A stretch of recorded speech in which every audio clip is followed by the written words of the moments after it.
आज का वीडियो आप सबको व्यूअर से फाइनेंशियल एक्सपर्ट बना देगा। काफी बार हम कंफ्यूज हो जाते हैं, कभी दोस्त से एडवाइस लेनी पड़ती है तो कभी कभी हमें पापा के वो फ्रेंड भी एडवाइस देते हैं कि बेटा म्यूचुअल फंड से दूर रहो, क्योंकि वो खुद एफडी में इन्वेस्ट करते थे, वो इसीलिए हमें दूर रहने की सलाह देते हैं।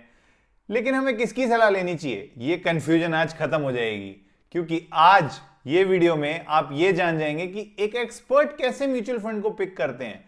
क्या वो टिप्स एंड ट्रिक्स हैं जिनके बेस पे आप खुद एक एक्सपर्ट बन के अपने लिए म्यूचुअल फंड पिक कर सकते हैं। तो देर किस बात की, जल्दी से बेल आइकन दबाओ और इंट्रो के बाद आपको सारी ट्रिक्स समझा दूंगा मैं, कैसे म्यूचुअल फंड पिक कर सकते हैं आप अपने लिए।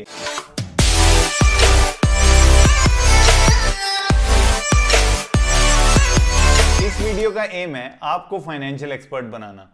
मैं बस ये चाहता हूं इस वीडियो के बाद आप अपने म्यूचुअल फंड खुद से पिक कर पाएं और किसी भी एक्सपर्ट पर रिलाई करने की जरूरत ना पड़े।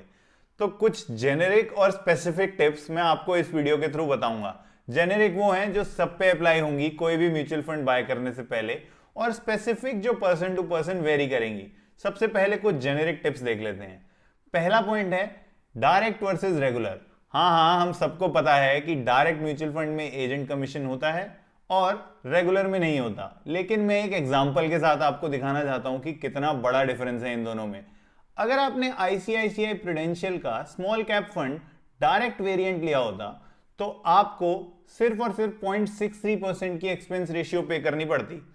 लेकिन अगर आप इसी का रेगुलर वेरिएंट ले लेते जिसमें एजेंट कमीशन भी इन्वॉल्व है तो एक्सपेंस रेशियो हो जाता 2.15% का। ये 1.52% रिटर्न आपके कट जाते और जाते एजेंट की पॉकेट में। चलिए दूसरे पॉइंट पे आते हैं, कैटेगरीज ऑफ म्यूचुअल फंड। बहुत सारे लोग कंफ्यूज ही हो जाते हैं कैटेगरीज से।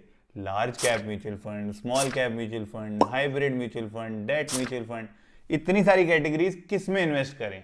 इसका इजी सोल्यूशन है इंडेक्स फंड। मैंने एक डिटेल्ड वीडियो बनाया है इंडेक्स फंड पे, जिसका लिंक मैं ऊपर डाल दूंगा, आप उसको जरूर देखिए। मैंने उसमें टॉप 2 इंडेक्स फंड्स बताए हैं जिसमें आप इन्वेस्ट भी कर सकते हैं। अगर आप बस एक इंडेक्स के रिटर्न्स को ही मैच करना चाहते हैं जैसे निफ्टी या सेंसेक्स, तो इंडेक्स फंड्स आपके लिए बेस्ट रहेगा।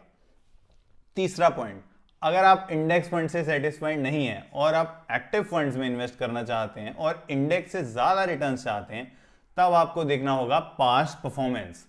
पास्ट परफॉर्मेंस पिक्चर में तब आएगा जब आप कोई एक्टिव फंड के लिए जा रहे हैं, और कभी भी 6 महीने या 1 साल का रिटर्न देख के ये नहीं सोचना कि इसी फंड में इन्वेस्ट कर देते हैं।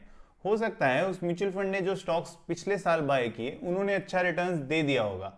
आपको 3 साल, 5 साल, 10 साल के रिटर्न देखने हैं, जिससे कि आपको लॉन्ग टर्म परफॉर्मेंस का पता चले।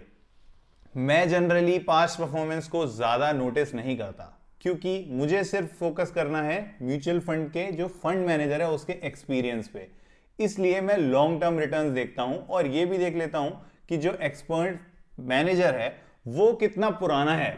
अगर वो रिसेंटली चेंज हुआ है तो मैं उस म्यूचुअल फंड में इन्वेस्ट नहीं करता। लास्ट पॉइंट जो मैं आपको बताना चाह रहा हूं वो है रिस्कोमीटर। कोई भी म्यूचुअल फंड बाय करने से पहले मैं मनी कंट्रोल पे उसको सर्च करता हूं और रिस्कोमीटर जरूर देख लेता हूं। रिस्कोमीटर अगर वेरी हाई है तो मैं अपने शॉर्ट टर्म गोल्स के लिए उस म्यूचुअल फंड में नहीं इन्वेस्ट करूंगा। अगर बाकी सब पॉइंट्स बढ़िया हैं तो रिस्कोमीटर को मैं इग्नोर कर सकता हूं, लेकिन शॉर्ट टर्म के लिए वेरी हाई रिस्क वाले म्यूचुअल फंड्स को मैं साइड में रखता हूं। ये तो हो गई कुछ जनरल टिप्स एंड ट्रिक्स। अब आते हैं कुछ स्पेसिफिक टिप्स पे जो कि पर्सन टू पर्सन वेरी कर सकती हैं। सबसे पहला इसमें आता है रिस्क एपेटाइट। आपका आपके फ्रेंड से रिस्क एपेटाइट शायद अलग होगा, क्योंकि कुछ लोग वॉलेटिलिटी को डाइजेस्ट इजीली कर जाते हैं, लेकिन कुछ लोगों को चाहिए स्टेडी रिटर्न्स। तो इसके लिए रिस्क एपेटाइट आपको अपना पहले से डिटरमाइन कर लेना है। और अगर आप यंग हैं तो आप अग्रेसिव म्यूचुअल फंड में इन्वेस्ट कर सकते हैं, क्योंकि लॉन्ग टर्म गोल्स में वॉलेटिलिटी इतना मैटर नहीं करेगी। इसके बाद दूसरा आता है टेन्योर। टेन्योर थोड़ी सी ट्रिकी चीज है, क्योंकि म्यूचुअल फंड में कोई मैच्योरिटी पीरियड नहीं होता, और अगर आप 3 से 5 साल के लिए किसी म्यूचुअल फंड में इन्वेस्ट कर रहे हैं तो वो अलग कैटेगरी का होना चाहिए, या 10, 15, 20 साल के लिए अगर कोई म्यूचुअल फंड पिक करना है तो वो एकदम अलग होगा। तो इसीलिए आपको अपना टेन्योर पहले से डिसाइड कर लेना है। ये मुझे लाता है अपनी तीसरी एडवाइस पे। ये एडवाइस है गोल बेस्ड इन्वेस्टमेंट। गोल बेस्ड इन्वेस्टमेंट में आप अपने एक म्यूचुअल फंड को गोल के साथ टैग कर दीजिए। जैसे कि आपको कोई गाड़ी लेनी है 3 से 4 साल बाद, उसके लिए एक अलग सिप चला दीजिए। इसका कोई लेना देना नहीं होगा आपकी दूसरी सिप से जो आपके रिटायरमेंट कॉर्पस के लिए है 10, 15 या 20 साल बाद। और इसके बाद मैं आता हूं चौथी एडवाइस पे, वो है सेलिंग फ्रीक्वेंटली। ये हम सभी करते हैं।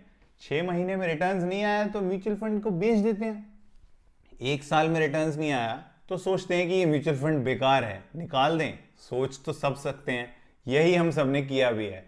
इसका बहुत बड़ा नुकसान मैं आपको बताता हूं। जितनी बार भी आप अपनी म्यूचुअल फंड होल्डिंग को सेल करेंगे उस पर कैपिटल गेन टैक्स आपको भरना पड़ेगा। तो ये कभी भी नहीं करना। आपको रिटर्न्स नहीं चेस करने, आपने अपने गोल के साथ उसको टैग किया है, आपको अपने गोल पे फोकस करना है।